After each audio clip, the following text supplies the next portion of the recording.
Ejercicio número 4, 3 puntos, ley de Ohm.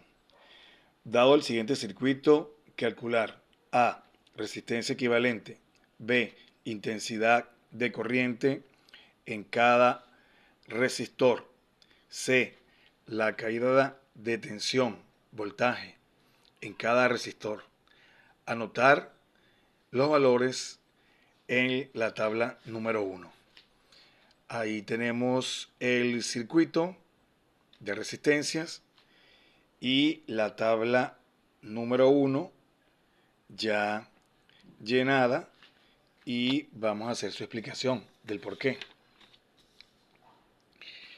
Vamos con la solución. Desarmando el circuito dado, sabiendo que la resistencia 3 y resistencia 4 están en arreglo de serie, al igual que la resistencia 5 y resistencia 6, así nos va quedando el primer desarme del circuito.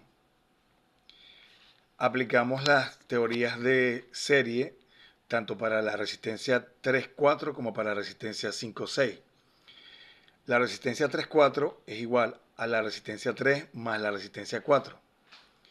Y eso nos da 1080 al sustituir los valores dados en tabla. Y por teoría, la corriente 3,4 es la misma corriente 3 y la misma corriente 4. El voltaje 3,4 es la suma del voltaje 3 más el voltaje 4. Con respecto a las resistencias 5 y 6, la resistencia 5,6 es igual a la resistencia 5 más la resistencia 6. Al sustituir los valores dados en tabla, nos da 475 ohm. Por teoría, por marco teórico, la corriente 5,6 es la misma corriente 5 y es la misma corriente 6. El voltaje 5,6 es la sumatoria del voltaje 5 más el voltaje 6.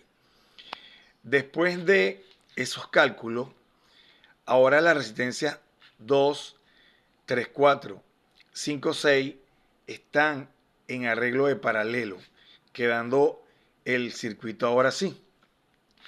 Al aplicar la teoría, el inverso de la resistencia 2, 3, 4, 5, 6 es igual al inverso de la resistencia 2 más el inverso de la resistencia 3, 4 más el inverso de la resistencia 5, 6.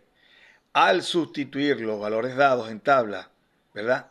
Por ejemplo, el de R2 y ya los obtenidos de R34 y R56, eso nos da que la resistencia 2, 3, 4, 5, 6 matemáticamente es aproximadamente 214 ohm.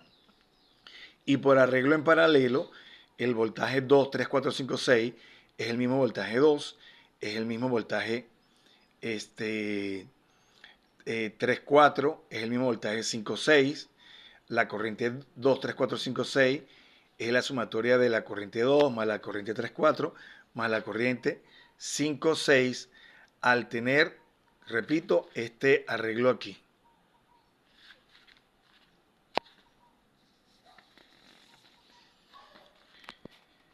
Finalmente, las resistencias R1 y R2, 3, 4, 5, 6 quedan en arreglo de serie.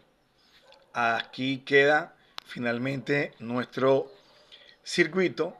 Procedemos a calcular la pregunta A, la resistencia equivalente al estar estas señoras en serie R1 y R2, 3, 4, 5, 6, ¿verdad?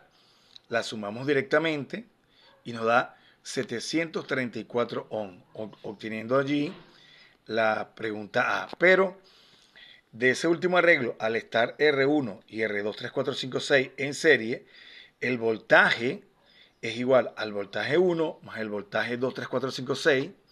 La corriente total es igual a la corriente 1 e igual a la corriente 2, 3, 4, 5 y 6. Aplicando la ley de Ohm en este último arreglo, voltaje es corriente total por resistencia equivalente. Se despeja a la corriente total quedándonos voltaje entre la resistencia equivalente.